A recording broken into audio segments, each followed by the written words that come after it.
Marcos capítulo 3. Curación del hombre de la mano seca.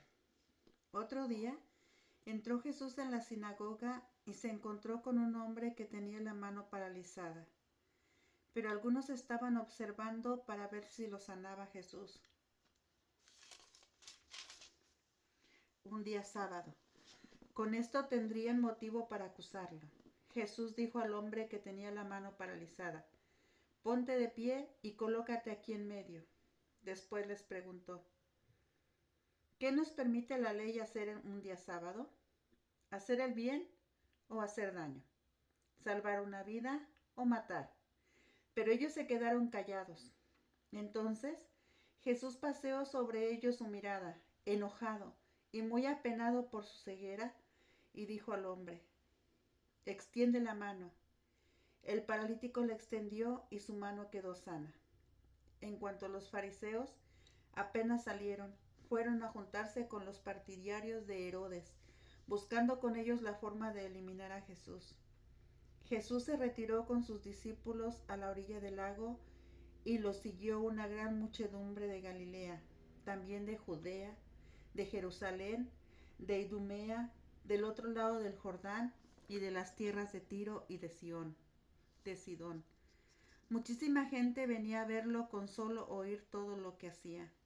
Jesús mandó a sus discípulos que tuvieran lista una barca, para que toda aquella gente no lo atropellase, pues al verlo sanar a tantos, todas las personas que sufrían de algún mal se le echaban encima para tocarlo. Incluso los espíritus impuros, apenas lo veían, se arrojaban a sus pies y gritaban: «Tú eres el Hijo de Dios». Pero él no quería que lo dieran a conocer y los hacía callar. Los 12 apóstoles de Jesús. Jesús subió al monte y llamó a los que él quiso, y se reunieron con él. Así instituyó a los 12, a los que llamó también apóstoles, para que estuvieran con él y para enviarlos a predicar, dándoles poder para echar demonios.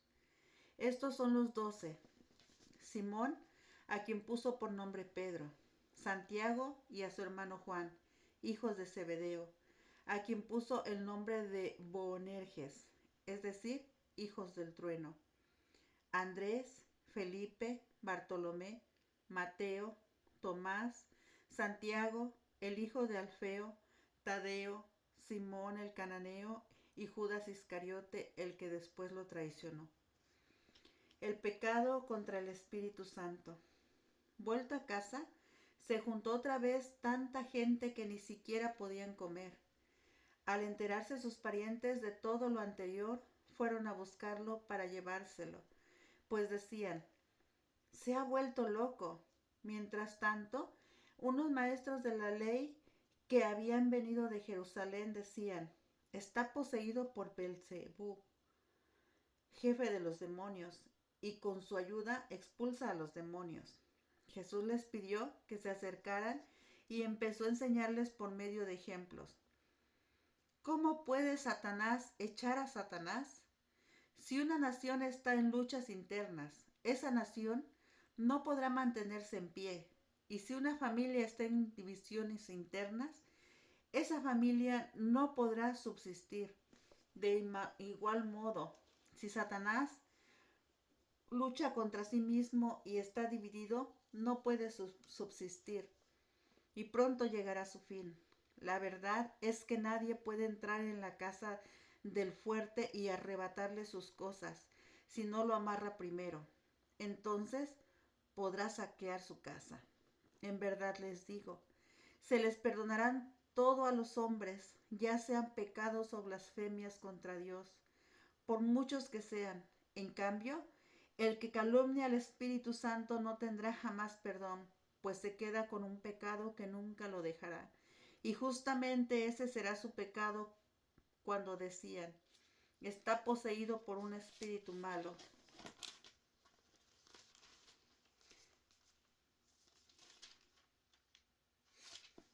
La verdadera familia de Jesús.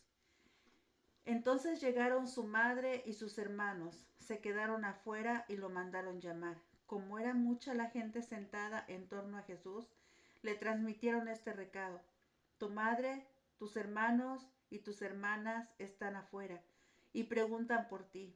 Él les contestó: ¿quiénes son mi madre y mis hermanos?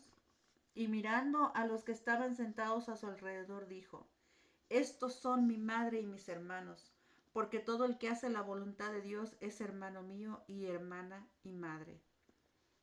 Capítulo 4. El sembrador salió a sembrar. Otra vez Jesús se puso a enseñar a la orilla del lago. Se le reunió tanta gente junto a él que tuvo que subir a una barca y sentarse en ella a alguna distancia. Mientras la gente estaba en la orilla, Jesús les enseñó muchas cosas por medio de ejemplos y parábolas. Les enseñaba en esta forma: escuchen esto. El sembrador salió a sembrar. Al ir sembrando, una parte de la semilla cayó a lo largo del camino. Vinieron los pájaros y se la comieron. Otra parte cayó entre piedras, donde había poca tierra, y las semillas brotaron enseguida por no estar muy honda la tierra. Pero cuando salió el sol, las quemó, y como no tenían raíces, se secaron. Otras semillas cayeron entre espinos. Los espinos crecieron y las sofocaron de manera que no dieron fruto. Otras semillas cayeron en tierra buena. Brotaron, crecieron y produjeron unas 30, otras 60 y otras 100. Y Jesús agregó: el que tenga oídos para oír, que escuche. Cuando toda la gente se retiró, los que lo seguían se acercaron con los 12 y le preguntaron: ¿qué significan aquellas parábolas? Él les contestó: a ustedes se les ha dado el misterio del reino de Dios, pero a los que están afuera no. No les llegan más que parábolas, y se verifican estas palabras: por mucho que mirar, no ven; por más que oyen, no entienden. De otro modo se convertirían y recibirían el perdón. Jesús les dijo: ¿no entienden esta parábola? Entonces, ¿cómo comprenderán las demás? Lo que el sembrador siembra es la palabra de Dios. Los que están a lo largo del camino, cuando se siembran, por aquellos que escuchan la palabra, pero en cuanto la reciben, viene Satanás y se la lleva, la palabra sembrada en ellos. Otros reciben la palabra como un terreno lleno de piedras. Apenas reciben la palabra, la aceptan con alegría, pero no se arraiga en ellos y no dura más que una temporada. En cuanto sobreviene alguna prueba o persecución por causa de la palabra, al momento caen. Otros la reciban como entre espinos. Estos han escuchado la palabra, pero luego sobrevienen las preocupaciones de esta vida, las promesas engañosas de la riqueza y las demás pasiones, y juntas ahogan la palabra que no da fruto. Para otros se ha sembrado en tierra buena. Estos han escuchado la palabra, le han dado acogida y dan fruto. Unos el 30 por uno, otros el 70 y otros el 100. Parábola de la lámpara y de la medida. Jesús les dijo también: cuando llega la luz, ¿debemos ponerla bajo un macetero o debajo de la cama? ¿No lo pondremos más bien sobre el candelero? No hay cosa secreta que no deba ser descubierta. Y si algo ha sido ocultado, será sacado a la luz. Y el que tenga oídos para escuchar, que escuche. Les dijo también: presten atención a lo que escuchan. La medida con que ustedes midan se usará para medir lo que reciban, y se les dará mucho más todavía. Sépanlo bien: al que produce se le dará más, y al que no produce se le quitará incluso lo que tiene. La semilla que crece por sí sola. Jesús dijo además: escuchen esta comparación del reino de Dios. Un hombre esparce la semilla en la tierra y ya duerma o esté despierto, sea de noche o de día, la semilla brota y crece sin que él sepa cómo. La tierra da fruto por sí misma. primero la hierba, luego la espiga y por último la espiga se llena de granos. Y cuando el grano está maduro, se le mete la hoz, pues ha llegado el tiempo de la cosecha. El grano de mostaza. Jesús les dijo también, ¿a qué se parece el reino de Dios? ¿Con qué comparación la podríamos expresar? Es semejante a una semilla de mostaza. Al sembrarla es más que una pequeña de todas las semillas que se echan en la tierra, pero una vez sembrada, crece y se hace más grande que todas las plantas del huerto y sus ramas se hacen tan grandes que los pájaros del cielo buscan refugio bajo su sombra.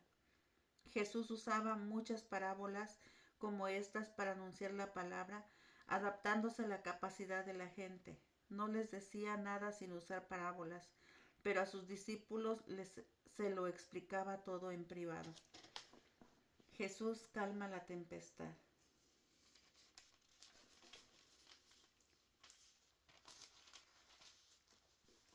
De pronto se levantó un gran temporal y las olas se estrellaban contra la barca que se iba llenando de agua. Mientras tanto, Jesús dormía en la popa sobre un cojín. Lo despertaron diciendo, Maestro, ¿no te importa que nos hundamos? Él entonces se despertó, se encaró con el viento y dijo al mar, Cállate, cálmate. El viento se apaciguó y siguió una gran calma. Después les dijo, ¿por qué son tan miedosos? ¿Todavía no tienen fe? Pero ellos estaban muy asustados por lo ocurrido y preguntaban unos a otros, ¿quién es este que hasta el viento y el mar le obedecen? Capítulo 5. El endemoniado de Gerasa.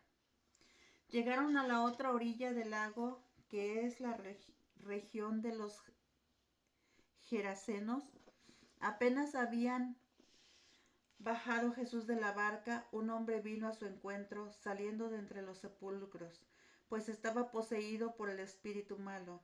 El hombre vivía entre los sepulcros y nadie podía sujetarlo, ni siquiera con cadenas. Varias veces lo habían amarrado con grillos y cadenas, pero él rompía las cadenas y hacía pedazos los grillos, y nadie lograba dominarlo. Día y noche andaba por los cerros entre los sepulcros gritando y lastimándose con piedras. Al divisar a Jesús fue corriendo y se echó de rodillas a sus pies. Entre gritos le decía, No te metas conmigo, Jesús, Hijo de Dios Altísimo. Te ruego por Dios que no me atormentes. Es que Jesús le había dicho, Espíritu malo, sal de este hombre. Cuando Jesús le preguntó, ¿cómo te llamas? Contestó, me llamo Multitud, porque somos muchos. Y rogaban insistentemente a Jesús que no los echara de aquella región. Había allí una gran piara de cerdos, comiendo al pie del cerro. Los espíritus le rogaron, envíanos esa piara y déjanos entrar en los cerdos. Y Jesús se los permitió.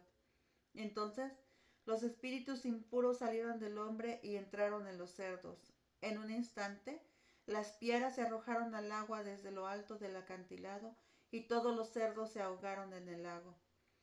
Los cuidadores de los cerdos huyeron y contaron lo ocurrido en la ciudad y por el campo, de modo que toda la gente fue a ver lo que había sucedido.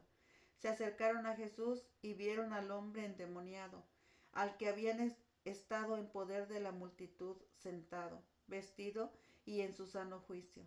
Todos se asustaron. Los testigos le contaron lo ocurrido al endemoniado y a los cerdos, y ellos rogaban a Jesús que se alejara de sus tierras. Cuando Jesús subía a la barca, el hombre que había tenido el demonio le pidió insistentemente que le permitiera irse con él. Pero Jesús no se lo permitió, sino que le dijo, vete a tu casa con los tuyos y cuéntales lo que el Señor ha hecho contigo y cómo ha tenido compasión de ti. El hombre se fue y empezó a proclamar por la región de la Decápolis lo que Jesús había hecho con él, y todos quedaban admirados. Jesús resucita a la hija de Jairo. Jesús entonces atravesó el lago y al volver a la otra orilla, una gran muchedumbre se juntó en la playa en torno a él. En eso llegó un oficial de la sinagoga llamado Jairo, y al ver a Jesús se postró a sus pies suplicándole: Mi hija está agonizando, ven e impón tus manos sobre ella para que se mejore y siga viviendo. Jesús se fue con Jairo. Estaban en medio de un gran gentío que lo oprimía. Se encontraba allí una mujer que padecía un derrame de sangre desde hacía 12 años. Había sufrido mucho en manos de muchos médicos y se había gastado todo lo que tenía, pero en lugar de mejorar estaba cada vez peor. Como había oído lo que se decía de Jesús, se acercó por detrás entre la gente y le tocó el manto. La mujer pensaba: si lo logro tocar, aunque solo sea su ropa, sanaré. Al momento cesó su hemorragia y sintió en su cuerpo que estaba sana. Pero Jesús se dio cuenta de que el poder había salido de él y dándose vuelta en medio del gentío preguntó: ¿Quién me ha tocado la ropa? Sus discípulos le contestaron: Ya ves cómo te oprime toda esta gente y preguntas quién te tocó. Pero él seguía mirando a su alrededor para ver quién le había tocado. Entonces la mujer, que sabía muy bien lo que había pasado, asustada, temblando, se postró ante él y le contó toda la verdad. Jesús le dijo: Hija, tu fe te ha salvado. Vete en paz y queda sana de tu enfermedad. Jesús estaba todavía hablando cuando llegaron algunos de la casa del oficial de la sinagoga para informarle: Tu hija ha muerto. ¿Para qué molestar ya al maestro? Jesús se hizo el desentendido y dijo al oficial: No tengas miedo, solamente ten fe.